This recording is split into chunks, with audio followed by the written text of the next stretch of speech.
然后我要下去了，然后呢，刚才漆土漆好了，我要下去看一下，带你们去看一下，看我们是怎么下矿的啊。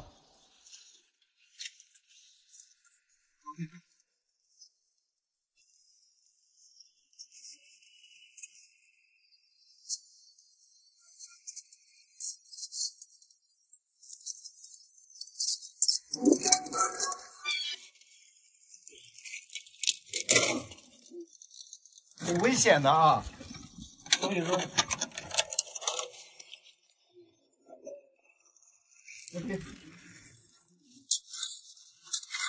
看一下啊，我们就是这样子挖的，然后呢 ，OK，stop， 然后呢也不容易啊，然后我在这里刚才下来啊，好久啊，都没有挖到几个，然后你看这是刚才挖的，那有时候一检查啊，这个是白色的，或者是滨州石紫水晶的共生体，就没法要了。虽然能卖钱，但是没必要往国内发了，只是找这个紫的啊，看一下吧，这是刚才挖到的，可能没有这个土没洗干净，能看到吗？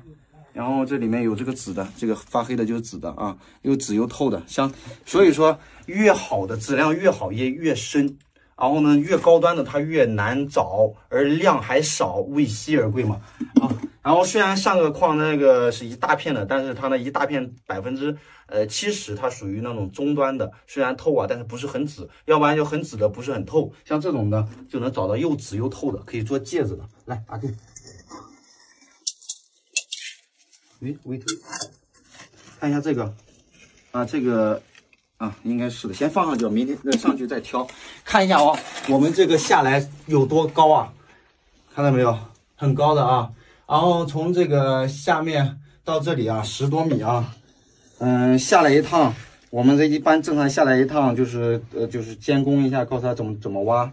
然后我们看上来一趟，我们这个牌子还没撕的，我本来想这个衣服还要退的，退不了了，看到没有？啊。